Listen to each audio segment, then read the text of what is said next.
이제 18장에 들어왔습니다.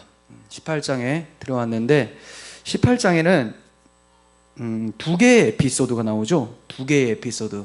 오늘 읽은 것이 전반부의 내용이고 후반부의 내용이 또 나오는데, 전반부는 모세의 장인 이드로가 모세의 식구들, 처와 두 아들들을 데리고 모세가 있는 하나님의 산에 이르는 장면이에요. 데리고 오는 거죠. 그러한 내용이 담겨 있고, 후반부는 모세가 이스라엘 백성들을 재판을 하고 다스리고 있는데 너무 힘든 거예요. 혼자 그 60만 명을 데리고 다스리고 재판하려니까 얼마나 힘들겠습니까? 그러다 보니까 힘듦을 좀 나타내 보였을 때 이드로가 너 이렇게 하는 것이 지혜롭지 못하 하면서 좀 리더들을 세우는 방법을 제안을 해줍니다. 그래서 그런 것들을 적용하는 내용이에요. 그러니까 후반부에는 이드로가 조언을 해주는 내용, 전반부는 찾아온 내용이죠. 찾아와서 조언을 해주는 내용인데, 이 18장이 연대기적 순서로 나열을 하면 사실 여기에 들어가면 안 돼요. 17장과 19장 사이에 지금 요 내용이 있잖아요. 이게 뺀 상태로 어디에 붙이면 자연스럽냐면 40장이 끝인데 40장 뒤에 붙이면 자연스러워요, 원래. 왜냐하면 17장에선 이스라엘이 르비딤에 진을 쳤었죠. 르비딤에서 이제 반석에서 물이 나오는 것이 있었고, 르비딤에 장막을 쳤었고, 19장에서는 시내 광야로 들어가는 내용이 나와요. 시내 광야로 들어가는. 그런데 18장의 내용은 시내 광야를 떠나서 이제 바란 광야로 들어가는 시점에 일어난 일이에요. 이해가 가세요? 르비딤이 있고, 지도가 있으면 좋은데 르비딤이 있고 시내 광야가 있다고 합시다. 여기서 이제 시내 산에서 율법을 받죠. 여기서 이제 이렇게 간단 말이에요. 17장에서 19장 이게 시내산. 그런데 18장은 시내산에 있다가 바란 광야로 가는 그런 내용이라는 거죠. 그 시점에 썼다는 거예요. 이게 어떻게 근거를 들 수가 있냐면, 조금 더 말씀드리면 이스라엘이 시내산에 도착했을 때가 출애굽을 한 지 3개월 후였어요.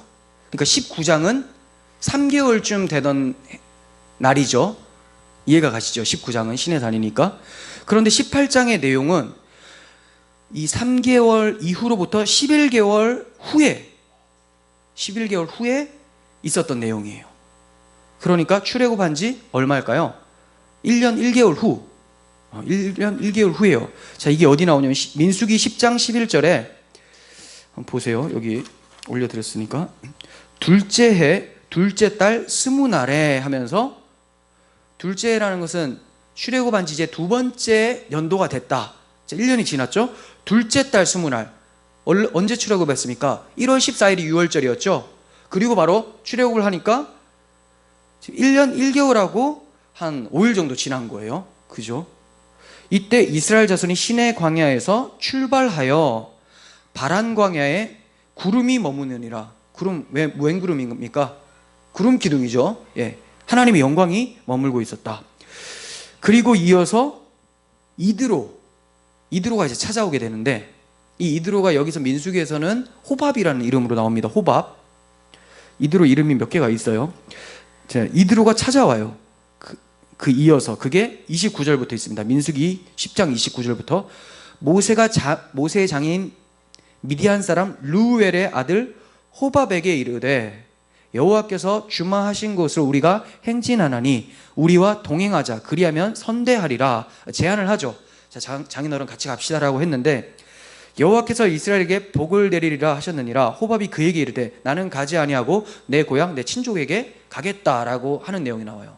같이 갑시다 했는데 아니야, 난 돌아갈게 하면서 돌아갑니다. 그런데 18장 마지막 구절을 보시면 27절 보세요. 모세가 그의 장인을 보내니 그가 자기 땅으로 갔다라고 나오죠.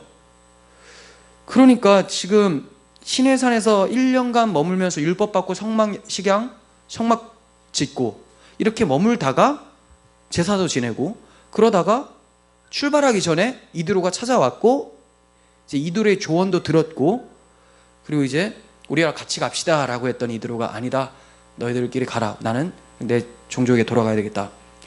이렇게 얘기를 하는 내용이에요. 자, 이게 이제 신명기 1장에도 이러한 주장을 더욱 확증할 수가 있는데, 신명기 1장 6절부터 보겠습니다. 제가 별표를 쳐놓은 부분은 좀 유심하게 보시길 바랍니다. 우리 하나님 여호와께서 호렙산에서 우리에게 말씀하여 이르시기를, 호렙산은 신의 산이죠. 호렙산이 조금 더 큰 넓은 범위의 산이라고 보시면 돼요. 그리고 율법을 받은 그 정확한 지점이 이제 신의 산 이렇게 얘기를 하거든요. 호렙산이나 신의 산이랑 마찬가지입니다. 자, 호렙산에서 우리에게 말씀하여 이르시기를, 너희가 이 산에 거주한 지 오래니, 좀 됐어요. 방향을 돌려 행진하여 아모리 족속의 산지로 가고 그 근방 곳곳으로 가고 아라바와 산지와 평지와 네겝과 해변과 가나안 족속의 땅과 레바논과 큰 강 유브라데까지 가라. 내가 너희 조상 아브라함과 이삭과 야곱에게 맹세하여 그들과 그들의 후손에게 주리라 한 땅이 너희 앞에 있으니 들어가서 그 땅을 차지할지라 라고 하면서 시나이산에서 출발하라고 하는 거죠. 자, 그리고 9절 보십시오. 그때 내가 너희에게 말하기를 나는 홀로 너희의 짐을 질 수 없도다. 자, 힘들다는 거예요. 그래서 너희의 하나님 여호와께서 너희를 번성하게 하셨으므로 너희가 오늘 하늘의 별과 같이 많거니와 너희 조상의 하나님 여호와께서 너희를 현재보다 1000배나 많게 하시며 너희에게 허락하신 것 같이 너희에게 복 주시기를 원한다. 자, 이제 앞으로 가나안 땅에 들어가면 더 번성되기를 내가 축복한다 라고 하면서 12절, 그런즉 나 홀로 어찌 능히 너희의 괴로운 일과 너희의 힘겨운 일과 너희의 다투는 일을 담당할 수 있겠느냐. 재판이죠. 재판. 13절, 너희의 각 지파에서 지혜와 지식이 있는 인정받는 자들을 택하라. 내가 그들을 세워 너희 수령을 삼으리라 한즉. 뒤에는 이제 천부장 백부장 이런 식으로 나와요, 설명이. 그러니까 언제 천부장 백부장 세운다고요? 떠나려고 할 때, 이제 행진 다시 하려고 할 때 지도자들을 세우는 거죠. 출애굽기 18장을 주의 깊게 읽어보면 지금 상황은 이스라엘이 율법을 받은 이후라는 것을 알게 됩니다. 주의 깊게 보면 율법 받기 전이 아닙니다. 시내산에서 떠나려고 할 때니까 당연히 율법을 받았겠죠. 어떻게 할 수 있느냐? 5절 보시면 하나님의 산이라고 언급이 되어 있어요. 하나님의 산. 그냥 뭐 호렙산 이렇게 표현하지 않고 하나님의 산. 왜요? 거기서 하나님 율법을 주셨기 때문에. 그리고 15절에서는 백성들이 하나님께 물으려고 모세를 찾아오는 내용이 나와요. 왜 그랬습니까? 그전에는 하나님께 나왔다 이런 말이 없죠. 근데 이제 하나님께서 말씀을 주시고 모세한테 오라고 했었던 적이 있어요. 우리가 이제 19장하고 20장 살펴보면 하나님이 시내산에 임재하시고 모세 보고 올라오라고 하시거든요. 그러니까 이제 하나님께 나아가기 위해서 모세를 찾아오는 거예요. 물으려고. 이럴 때는 어떻게 해야 되는지 알려주세요. 모세가 대답하는 거죠. 모세 어떻게 알 수 있을까요? 율법을 받았으니까. 네, 그래서 재판을 하는 거예요. 16절, 모세가 백성들에게 하나님의 율례와 법도를 알게 하였다 이렇게 나오죠. 하나님의 율례와 법도를 알게 하였다. 그러니까 율법을 받은 이유라는 것을 우리는 이제 알 수가 있어요. 뭐 이렇게 안 보는 신학자들도 좀 있는데 이게 전체 맥락에서 맞다고 이제 보여집니다. 그렇다면 왜 성령께서는 모세로 하여금 본문의 내용을 18장에 기록하게 해주셨을까? 이게 중요하겠죠. 연대적으로는 뒤에 붙어야 되는데 굳이 왜 여기에 넣어주셨을까? 이것을 유추해 보려면 18장 앞의 내용을 생각을 해봐야 돼요. 출애굽기는 크게 두 부분으로 나눌 수가 있습니다. 1장부터 오늘 본문 18장까지가 전반부예요. 자, 여기 내용이 뭔가? 하나님의 백성이 애굽 땅에서 극심한 고통으로 종살이를 하고 있었는데 하나님의 은혜로 출애굽시켜서 인도해 내시는 그런 내용이 담겨 있죠. 그게 이제 구원의 내용이 담겨 있는 거고, 19장부터는 하나님께서 율법을 주셔서 하나님의 백성이 어떻게 살아가야 되는지를 말씀하시는 내용이 담겨 있어요. 율법과 성막 식양을 받는 내용이 나오죠. 그러니까 지금 이 18장은 전반부하고 후반부 분기점 끝에, 분기점이 되죠. 전반부의 끝에 위치하고 있습니다. 오늘 본문에 무슨 내용이 나옵니까? 모세의 장인 미디안의 제사장 이드로가 하나님을 찬양하며 신앙을 고백하는 내용이 나옵니다. 모세를 찾아갔더니 모세한테 하나님이 행하신 일을 듣고 기뻐하며 찬양하고 신앙 고백하는 내용이 나온다는 거죠. 왜 갑자기 이런 내용을 삽입하셨을까? 왜? 대조하려고 하는 거예요. 뭐냐? 전반부에는 하나님의 그렇게 큰 은혜를 입고서도 이스라엘 백성들이 어떻게 합니까? 불평과 원망하면서 우리를 죽이려고 데리고 왔느냐 뭐 이런 소리를 하죠. 그 큰 은혜를 입은 자들, 눈으로 보고 경험한 자들이 불평했었는데, 그리고 또 어떤 자들이 있었습니까? 하나님의 구원 계획을 대적하고 방해하려고 등장했었던 아말렉 족속과 같은 이방인들이 있었죠. 이렇게 하나님 백성과 이방 족속은 다 하나님께 대적하고 있었는데, 굉장히 뜬금없는 이방인 미디안 제사장이 와서 하나님께 찬양하며 신앙 고백하는 내용을 보여줌으로써 뭘 가르쳐 주시려고 할까요? 하나님을 잘 믿는다고 하고 하나님 백성이라고 하는 이스라엘 백성들에게 충격을 주기 위함이죠. 우리에게 대입하면 어떻게 될까요? 우리 하나님 다 잘 믿고 하나님께서 인도하시는 거에 대해서 잘 인도하신다, 나는 잘 따라간다라고 생각하고 있었는데, 불신자가 딱 와서 여기서 막 회심하면서 하나님을 막 찬양하는 것을 보면서 너희들 다 가짜고 얘만 진짜야, 이런 식으로 하나님께서 충격을 주시는 거죠.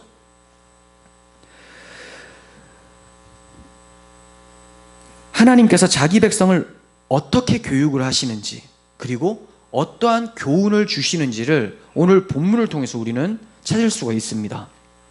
이런 관점을 통해서 이제 1절의 내용을 보시면, 모세의 장인 이드로가 하나님이 이스라엘에게 행하신 일, 곧 출애굽시키셔서 광야에서 먹이시고 마시게 하시고 대적을 물리치신 일에 대해서 이드로가 듣습니다.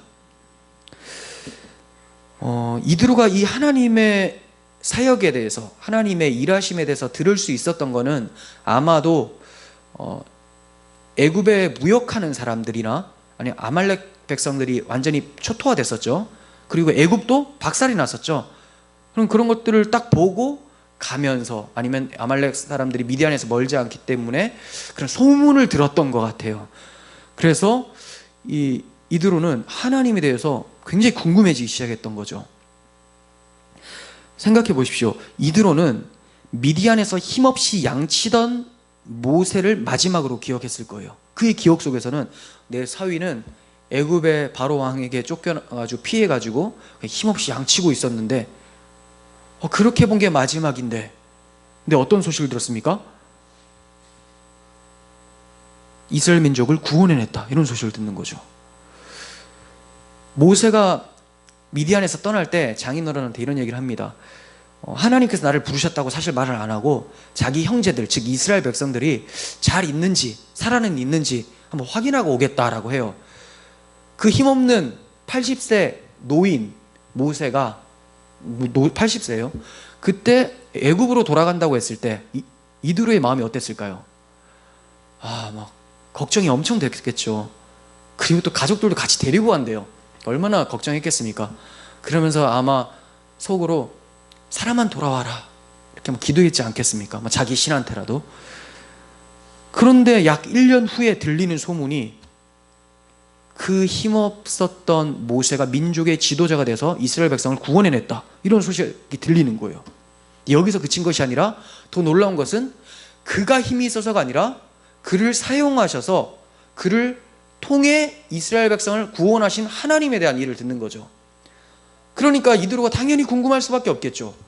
아니 그 노인네, 별로 나이도 차이 안 났을 것 같아요. 그 나이가 많고 힘도 없고 겁 많아서 도망왔었던 모세가 어떻게 그렇게 민족의 지도자가 되는가, 그 막강한 권력인 애굽왕 바로를 물리치고 나올 수 있었는가, 그 배후에 하나님이 계시다고, 그 하나님에 대해서 궁금하다, 이게 이제 자연스러운 반응이에요. 이드로가 왜 모세를 찾아갔을까요? 단지 보고 싶어서? 보고 싶은 마음이 있겠죠, 당연히.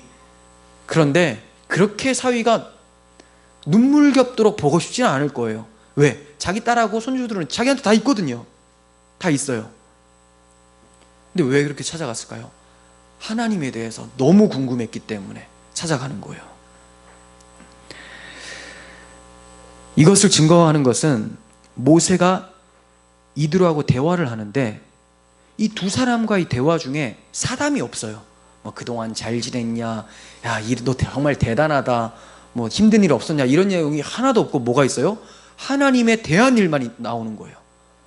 그러면 모세도 하나님에 대해서만 얘기를 했고 이들도 하나님에 대해서만 궁금했다라는 거죠.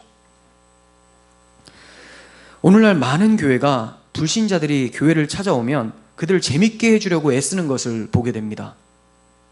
그들의 비위를 맞추려고 세속적인 여러 시스템을 도입하기도 하고 적당히 세속적인 유머와 화제거리를 섞어가면서 설교를 하기도 하죠. 하지만 한 언론 매체에서 조사한 바에 따르면 불신자들이 교회를 찾는 이유 1위가 뭔지 아세요? 성경을 알고 싶다. 하나님이 도대체 누구신지 알고 싶다 때문에 오는 거래요. 놀러 오는 사람들 말고, 우리가 막 뭐 줄게 해서 세탁기 당첨된다 이렇게 해서 오는 사람들 말고 그냥 자기가 찾아오는 사람들 뭐를 알고 싶다고요? 하나님, 성경, 이걸 알고 싶어서 찾아온대요.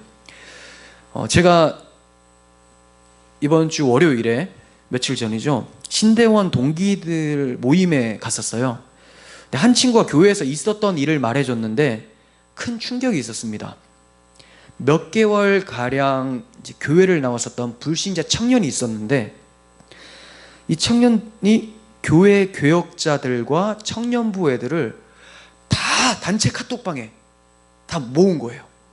그리고 장문의 글을 탁 남겼습니다. 뭐라고 남겼을까요? 이거 되게 충격이었는데 요약하면 이래요. 나는 이 교회 청년들과 교역자들에게 굉장히 충격을 받고 실망했습니다. 나는 하나님에 대해서 궁금했고 성경에 대해서 궁금했는데 이 친구들은 예배를 마치면 하나님에 대해서 얘기하기는커녕 그냥 세속적인 얘기만 하고, 그리고 설교 시간에 뭐 성경 좀 찾아보겠습니다라고 하면 맨날 찾아 이런 얘기나 하고 너무 설교가 길다, 졸고, 이런 모습을 보면서 자기가 큰 충격에 빠졌다. 나는 이런 교회에 하나님이 계시다고 생각 안 한다라고 하면서 나가버린 거예요. 그 장문에 메시지 써놓고 나가버렸어요. 초대해놓고. 충격이죠. 얼굴이 막 화끈거려요. 제가 들으면서 그 교회는 온 교회가 지금 회개해야 된다고. 물론 조언은 그렇게 했지만 우리 교회도 지금 너무 충격이 오더라고요. 제 마음에는 나부터가, 저 친구가 우리 교회 왔다면 내가 어떻게 보였을까, 우리 교인들이 어떻게 보였을까, 이런 생각을 하게 됐습니다. 우리는 불신자들이 오면 적당히 비위 맞춰주면 좋을 거라고 생각을 하죠. 그거 좋아하는 사람들은 어차피 진리에 관심이 없어서 온 사람들이라서 아무리 해도 안 믿습니다. 그게 아니라 진짜 자기 발로 온 사람들은 사느냐 죽느냐의 문제 때문에 온 거예요. 나 이렇게 사는 건 사는 게 아니다, 이건 의미가 없다 해서 찾는 거거든요. 저도 그렇게 해서 교회를 찾았어요. 군대에 있을 때. 이렇게 살 바에 조금 더 살면 뭐하냐, 그냥 지금 죽어도 아무 상관이 없는 게 아닌가, 30년 더 살다 죽던지 지금 당장 죽던지, 그 생각을 했었거든요. 군대에서 갔을 때 그 예수님에 대한 메시지가 없었으면 더 이상 살 의미를 못 찾았겠죠. 오늘 우리 교회에도 이들과 같은 마음으로, 그리고 이 청년과 같은 마음으로 교회를 오는 사람이 있을 수 있다는 거예요. 그리고 그들이 그토록 찾던 진리가 이 교회에 있음에도 불구하고 우리는 그 진리를 가볍게 여기면서 그들에게 실망을 안겨주고 있지는 않은지 돌아봐야 된다는 거죠. 그런데 이것은 그 영혼만을 위해서가 아니라 우리 영혼도 위함이에요. 생각해 보세요. 제가 아까 그 친구네 교회 거기 회개해야 된다라고 말씀을 드렸잖아요. 그거 앞으로 올 불신자들 전도를 위함이기도 하지만 그대로 두면 그 교회는 구원을 못 받을 수도 있겠죠. 불신자의 눈에도 이들이 예수를 안 믿는 것 같은데 우리 또한 위함이라는 거예요. 전도 대상자, 그리고 나 또한 전도 대상자인 것처럼 여겨야 된다는 거죠.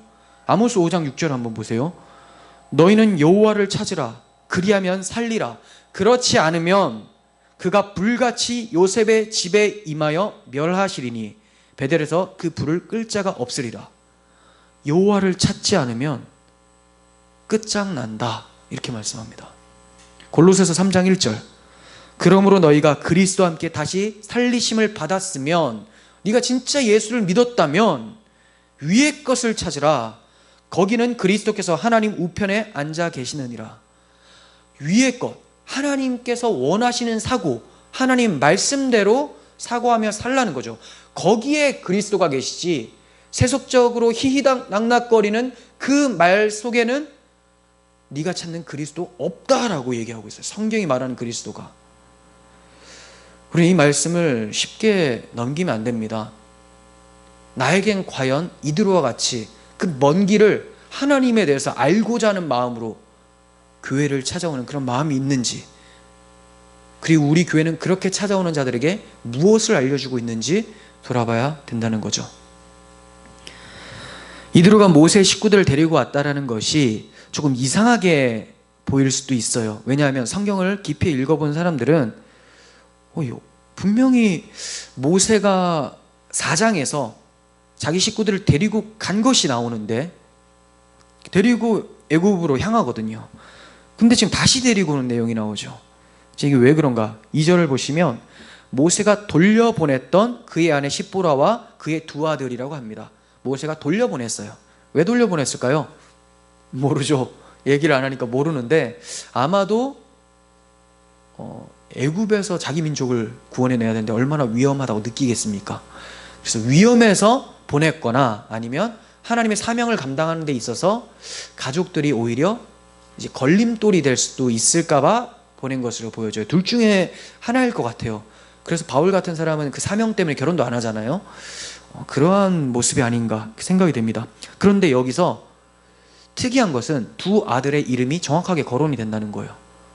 이게 뭐가 특이합니까? 라고 하겠죠. 근데 그토록 전 세계적으로 막강했었던 애굽왕 바로의 이름은 나오지가 않아요.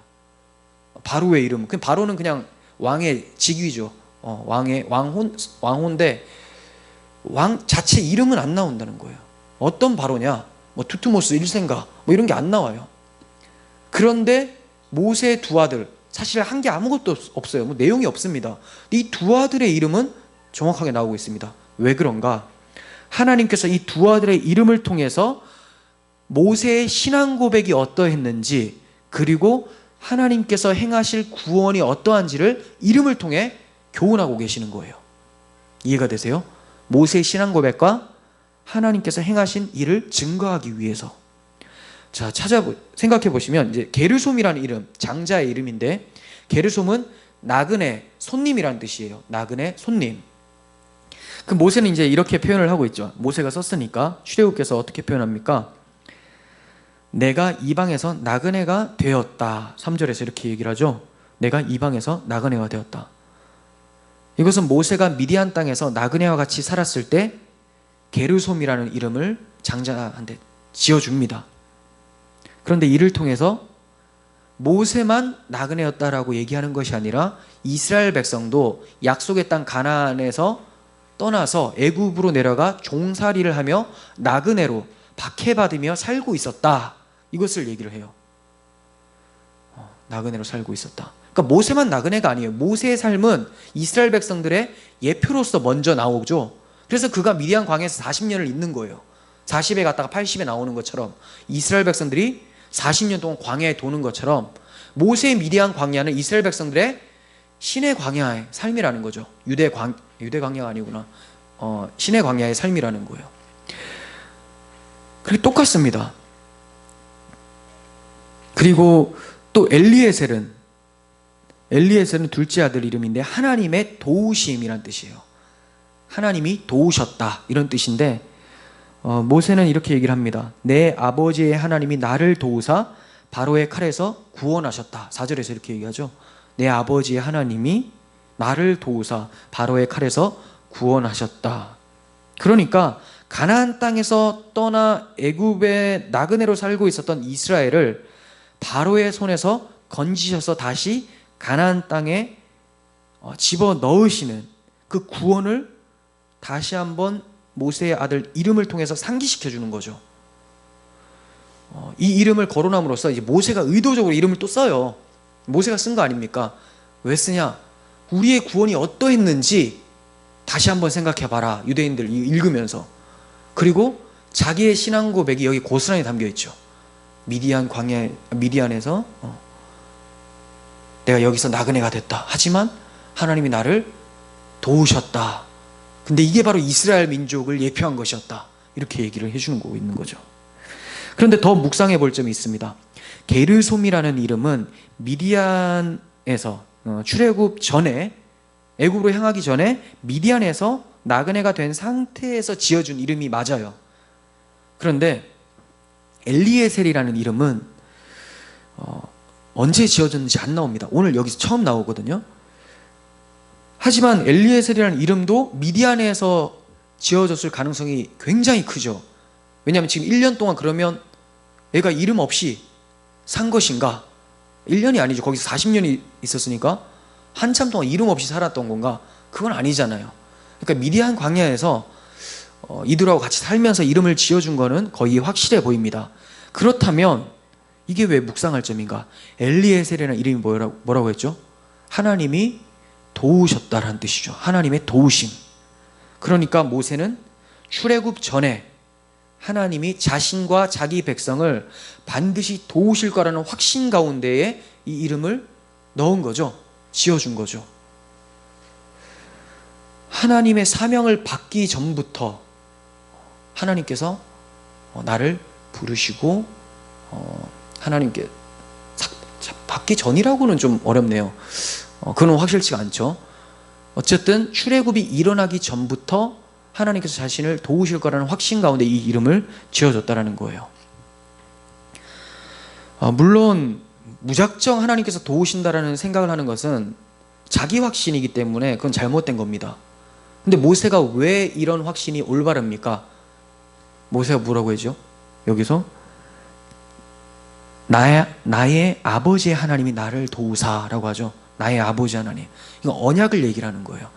나의 아버지 하나님, 나의 조상의 하나님, 아브라함과 이삭과 야곱의 하나님이 약속하셨던 그 언약의 하나님이 나를 도우신다.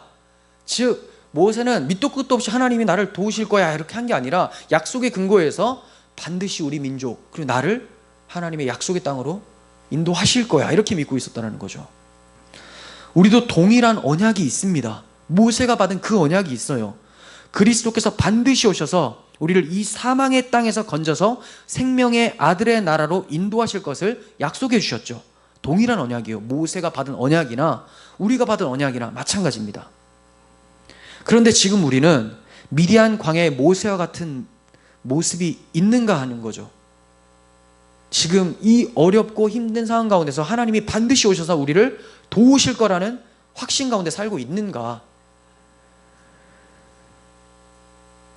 막강해 보이는 마귀의 유혹에서 하나님이 이 유혹들을 다 물리치시고 결국은 그 아들의 나라로 인도하실 것을 믿고 있는가? 우리 스스로에게 이렇게 물어볼 수가 있겠죠. 식구들과 함께 찾아온 이드로를 모세가 반갑게 맞이를 합니다. 그리고 그간 하나님 행하신 일에 대해서 모세가 얘기를 해줍니다. 한번 보세요. 8절 모세가 여호와께서 이스라엘을 위하여 바로와 애굽 사람에게 행하신 모든 일과 길에서 그들이 당한 모든 고난과 여호와께서 그들을 구원하신 일을 다 그 장인에게 말하매 이렇게 나옵니다. 모세는 이제까지 베푸신 하나님의 행사 곧 구속의 은혜 복음을 이드로한테 얘기를 해준 거예요. 그렇죠?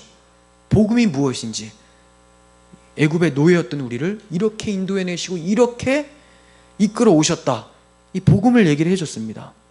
우리도 모세처럼 누구를 만나도 하나님이 행하신 복음을 자랑하며 소개하는 일이 우선이 되어야 돼요. 왜 이렇게 야위였습니까? 이런 얘기를 했을 수 있어요. 하지만 기록된 거는 그게 중요한 게 아니라는 것을 보여주고 있죠. 뭐가 중요해요? 하나님이 나를 어떻게 구원해 주셨는지를 만나는 사람마다 바로 얘기를 못할지언정 언제 얘기할까를 타이밍이라도 잡고 있어야 된다는 거예요. 타이밍. 그냥 저 사람은 저 사람 나름대로의 삶이 있겠지 이런 생각하시면 안 돼요. 모세는 복음 전하는 것이 초점이었어요. 우리 장인어른 왔다. 뭐부터 잘할까요? 장인어른 기억하시죠? 나 그렇게 겁이 많고 나이 많고 힘없었던 그 모세인데 내가 지금 여기 왜 있는 줄 아세요? 하나님이 나한테 이런 일을 행하셨어요. 이거 얘기해야죠. 내가 드러나는 게 아니라 하나님을 드러내야죠. 이게 우리의 삶입니다. 모세가 하나님이 행하신 일을 전할 때 주의 깊게 보시면 공통적으로 나오는 말이 있어요. 뭡니까? 애굽 사람에게 행하신 모든 일, 자, 모든 이라고 나오죠. 그들이 당한 모든 고난, 또 모든이 나오죠.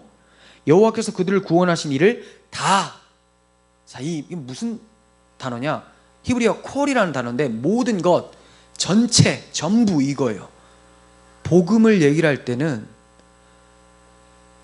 우리 얘기를 하는 우리들의 마음은 뭡니까? 하나님의 그 행하심을 이루 다 말할 수 없어도 다 말하겠다라는 마음으로, 전체 하나하나 다 증거하고 싶은 마음으로 간절함으로 증거해야 되고, 그만큼 우리는 또 지식적으로도 많이 갖춰서 전체를 하나님의 구원을 제대로 설명해 줄 수 있어야 된다는 거죠. 그럼 뭐가 필요합니까? 나의 하나님에 대한 간절한 마음과 사랑하는 마음과 하나님의 행하신 일에 대한 지식이죠. 복음에 대한 지식. 이것이 우리들에게 있어야 돼요. 모세는 다 말해줬습니다. 우리 맨날 말하는 게 우리 교회 한번 와보세요. 이 정도밖에 잘 못하잖아요. 뭐 개인적으로 개인기가 다를 수는 있겠지만, 차이는 있겠지만, 어떤 사람들 드리블해서 끝까지 가는 사람도 있고 어떤 사람은 바로 패스하는 사람 있잖아요. 어느 정도 드리블이 있어줘야 된다는 거예요. 다 못하더라도 다 하려고 하는 그 마음 중심은 우리에게 있어야 된다는 거죠. 그러려면 힘써 여호와를 알도록 공부하고 기도하고 증거하도록 해야 되는 것이죠. 복음을 듣게 된 이드로의 반응이 어땠을까요? 엄청납니다. 왜 엄청나냐? 이스라엘과 아말렉의 너무나 대조적으로 나오기 때문에 그래요. 9절, 이드로가 여호와께서 이스라엘에게 큰 은혜를 베푸사 애굽 사람의 손에서 구원하심을 기뻐하여, 이렇게 나오죠. 은혜로운 단어들이 참 많이 나와요. 큰 은혜라고 했어요. 그 큰 은혜를 구원하심이라고 얘기를 하고 있죠. 그렇게 이드로가 지금 느끼고 있는 거예요. 큰 은혜로 하나님이 구원해내셨구나. 이것에 대해서 생각하고 기뻐했다라고 표현하고 있습니다. 기뻐했다. 이거는 지금 교회에 나와서 예배한다고 하는 사람들한테 잘 안 나타나는 현상 아닙니까? 하나님이 행하신 일을 듣고 그 큰 은혜를 기억하며 구원하심에 기뻐하는 것, 이걸 마땅한 건데 좀처럼 나타나지 않아요. 그래서 교회에서 막 기쁨도 없고 나오는데 맨날 똑같은 거 다람쥐 쳇바퀴처럼 종교생활 막 하는 것처럼 우리가 보여지잖아요. 왜 그렇습니까? 구원에 대해서 깊이 묵상을 하지 않고 제대로 들으려고 하지 않으니까, 또 저 같은 경우는 제대로 설명하지 않으니까 여러분들이 그럴 수가 있겠죠. 그럼 저는 모세처럼 다 말하려고 얘기를 애써야 되는 것이고, 마음으로도 지식적으로도. 여러분들은 다 들어보려고 하는 이드로의 마음이 있어야 되겠죠. 이 두 개가 같이 있어야지 교회가 기쁨이 넘쳐요. 우리 교회가 이런 것들이 회복이 되어야 돼요. 그리고 10절에서 이드로가 또 뭐라고 합니까? 여호와를 찬송하리로다. 구원을 알면 찬양이 그냥 튀어나와요. 내가 여호와를 찬송하리로다 이렇게 점작했을까요? 그걸 듣고 여호와를 찬송하리로다 막 했을 거 아니에요. 막 너무 놀래가지고. 이 표현들 보면 실제로 애굽에서 10가지 재앙의 구원을 경험한 이스라엘 백성들보다 더 놀라워하며 찬양하는 것이 이게 그려집니다. 보세요. 찬송하리로다 너희를 애굽 사람의 손에서와 바로의 손에서 건져내시고 백성을 애굽 사람의 손 아래에서 건지셨도다 라고 하면서 막 어떻게든 하나님의 행하심을 빠지지 않고 얘기하려고 노력을 하고 있죠. 이게 바로 찬송이죠. 내 마음을 위로해 주세요. 요건 찬송이 아니라 우리가 CCM, 기독교 음악, 이거는 됩니다. 저는 그걸 무조건 하면 안 된다 이렇게 생각하지 않지만, 또 그거 나름대로 주는 유익이 있습니다. 그렇지만 찬송이라는 것 자체는 하나님의 행하신 일을 자랑하는 거 아닙니까? 기뻐하고 막 선포하고, 이게 이드로한테 지금 나오고 있어요. 여기에 그냥 음율만 들어가면 바로 노래예요. 시편 되는 거죠. 이드로를 너무 과대평가하는 건가요? 아닙니다. 보세요. 자, 11절, 이제 내가 알았도다. 여호와는 모든 신보다 크심으로 이스라엘에게 교만하게 행하는 그들을 이기셨도다. 이렇게 얘기를 합니다. 이제 내가 알았도다. 사실 이드로가 언제 알았습니까? 모세를 찾아오기 전에 여호와께서 구원하신 일을 듣고 알았었잖아요. 근데 왜 이렇게 표현할까요? 이게 복음의 능력이라는 거예요. 그냥 궁금해서 온 사람들, 지금 불신자들이 교회까지 옵니다. 어떻게 옵니까? 예수님이 구원자라는데 이거 알고 있는 거예요. 머리로 알고 있어요. 하나님을 믿어야지 구원받는다는데, 예수님을 믿어야지 구원받는다는데, 이거 알고 온 거예요. 이 지식, 생명의 지식은 아닙니다. 그냥 궁금해서 오는 거예요. 이게 진짠가? 근데 언제 이 사람들이 변화됩니까? 여러분 교회 찾아올 때 그때 바로 변화됐습니까? 아니죠. 교회에서 복음을 들을 때 모세가 말한 그 모두 다 말한 여호와의 행하심, 이거 듣고 확신이 생겨요. 아, 이거 맞구나. 이거 하나님 진짜 행하신 일이구나. 예수께서 이 땅 가운데 오셔서 우리를 구원해내시고 다시 오실 거구나. 이게 이제 확신으로 찾아와서 고백하고 찬송하고 기뻐하는 거죠. 그게 아니면 그가 왜 기뻐합니까? 안 믿었다면 기뻐할 이유가 없겠죠. 거짓말하지 마라 이렇게 나와야 되는 게 맞아요. 근데 이 구원의 복음을 듣고 그가 기뻐하며 찬송하며 이제 알았도다 라고 합니다. 이게 진짜 아는 지식이에요. 알려면 이렇게 알아야 되죠. 생명과 연관되어지는 그 지식, 이 지식이 우리에게 있었으면 좋겠습니다.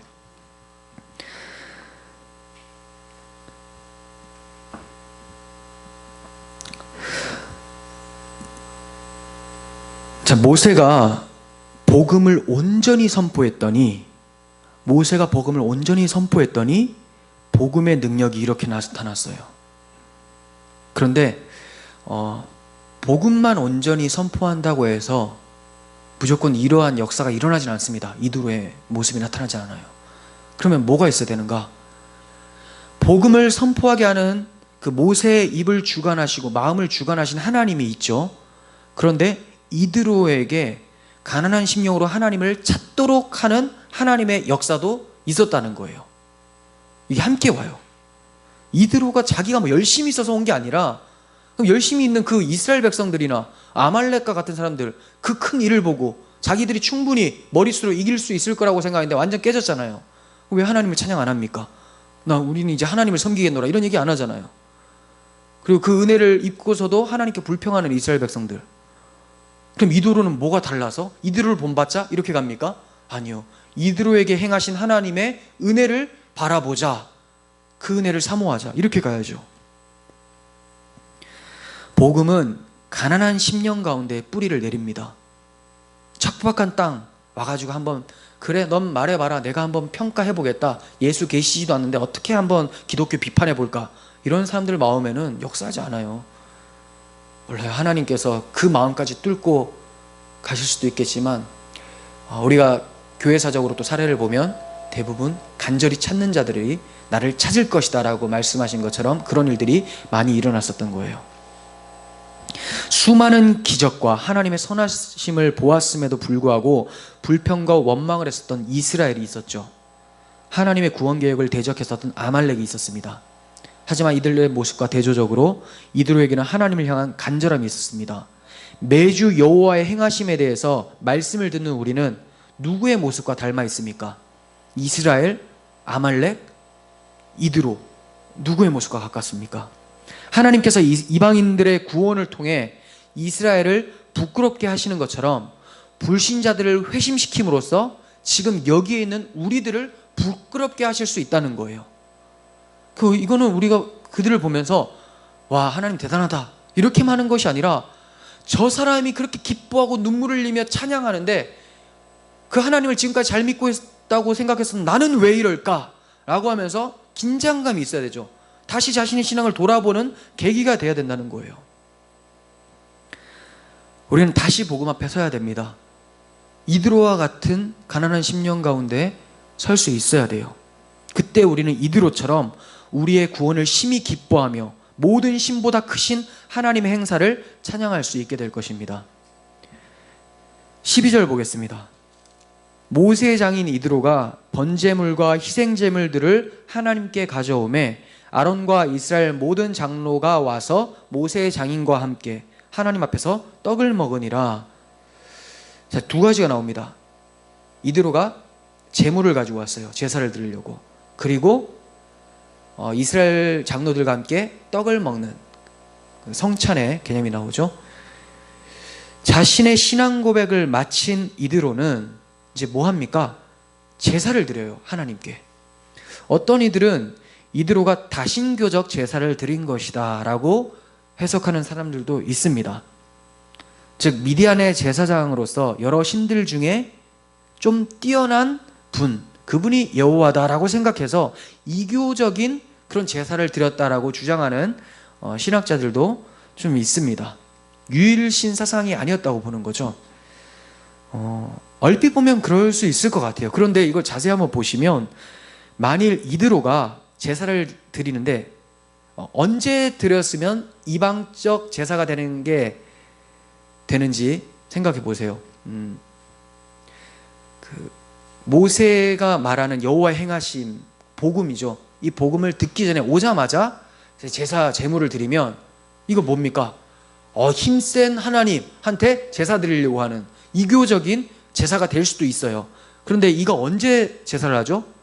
구원의 복음을 듣고 찬송한 후에 신앙 고백을 하고 여호와께 제사를 드리죠. 그리고 이때는 지금 율법이 주어진 상태죠. 하나님. 그리고 성막도 있죠. 번제단이 있습니다. 거기에 가서 드리는 거예요. 그럼 뭐냐? 이 구원의 복음에 대해서 이해를 하고 이 제물이 우리 대신, 이스라엘 대신 죽으시는 그 메시아라는 것을 기억하고 드리는 게 되는 것이죠. 그냥 이교적 제사가 아니라 신앙 고백이에요. 신앙 고백의 결과가 예배로 나타나요. 나는 예수를 믿지만 교회는 안 나간다라고 하는 사람들 있죠. 그럼 말이 안 돼요.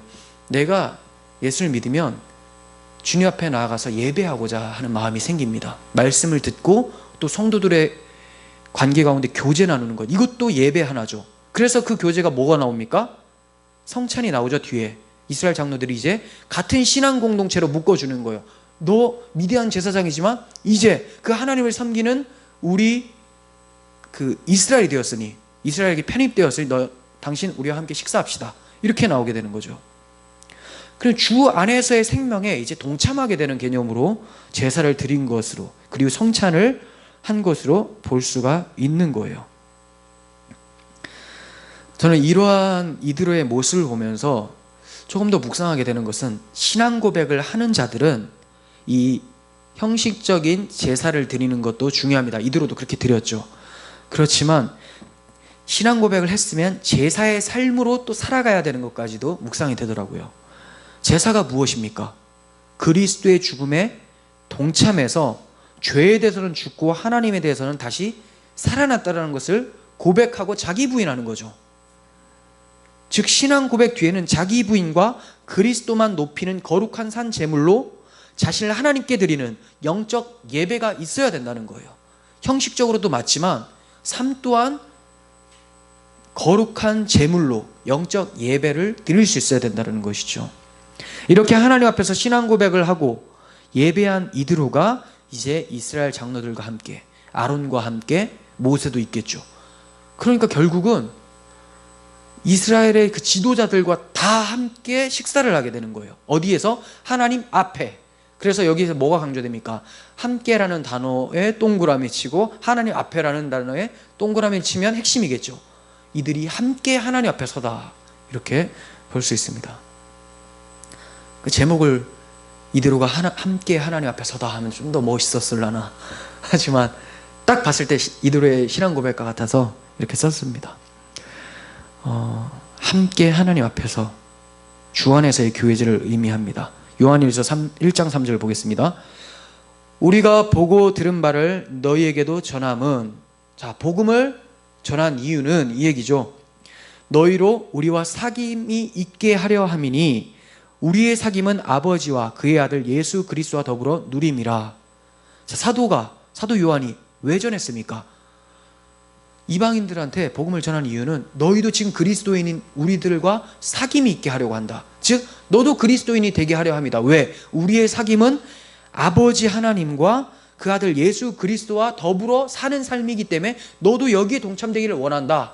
지금 이게 이드로의 모습과 비슷하죠. 누가 전했더니? 모세가 전했더니 이드로가 이스라엘 백성과 사귐이 있게 되고 하나님과 그리스도와 함께 살게 되는 것, 이러한 모습이 나타나고 있다는 거죠. 우리들의 입술을 통해서, 우리들의 노래를 통해서, 찬양을 통해서, 삶을 통해서 이방인들이 그리스도인이 될 수 있다는 것, 불신자들이 예수를 믿게 될 수 있다는 것을 기억할 수 있었으면 좋겠습니다. 그래서 우리가 함께 그 불신자였던 사람이 이제 하나님 안에서, 그리스도 안에서 같은 형제자매가 되는 것, 형제여 누구시라는 것보다 형제여 자매여, 이거 아무에게 붙여지는 게 아니잖아요. 같은 성찬에 참여하게 됐다는 거예요. 같은 몸이 됐다는 거죠. 이러한 은혜가 복음으로서 나타난다는 것을 기억했으면 좋겠어요. 교회는 모세와 같이 하나님의 행하심을 온전히 선포하는 곳입니다. 이 복음을 통해 많은 영혼이 주께 돌아와서 함께 생명의 교제를 하게 되는 것이죠. 우리의 입술과 우리의 마음은 무엇을 전하고 있습니까? 그리고 우리의 마음은 복음을 들었을 때 이들과 같은 반응을 하고 있습니까? 이 두 가지 잊지 않았으면 좋겠어요. 내 입과 내 마음은 무엇을 말하려고 하는가? 내 마음은 무엇을 듣고자 하는가? 이 두 가지를 기억했으면 좋겠어요. 자기 백성을 놓치지 않으시고 끝까지 인도하시는 하나님이 우리의 굳어있고 교만한 마음을 뜨거운 복음으로 녹여주시기를 간절히 소망합니다. 기도하겠습니다. 거룩하신 하나님, 우리들의 마음이 이스라엘 백성들과 아말렉 족속과 같이 하나님께 불평 원망하며 대적하는 모습이 아닌지 돌아봅니다. 살펴보면 살펴볼수록 그러한 모습에 가깝다라는 것 때문에 절망스럽지만 이러한 우리를 포기하지 않으시고 당신의 아들의 생명으로 그리고 성령으로 우리를 거듭나게 하셔서 이들과 같은 신앙 고백과 찬송을 할 수 있도록 해주시는 하나님, 그 하나님을 신뢰하며 우리가 예배의 자리로 나아가기를 원합니다. 우리의 삶이 예배가 되길 원하며 우리 입술에서 복음이 선포되어지길 원하며 복음을 들을 때 우리가 아멘으로 화답하며 여호와를 기뻐할 수 있는 그런 은혜를 우리에게 허락하여 주시옵소서. 예수님의 이름으로 기도합니다. 아멘.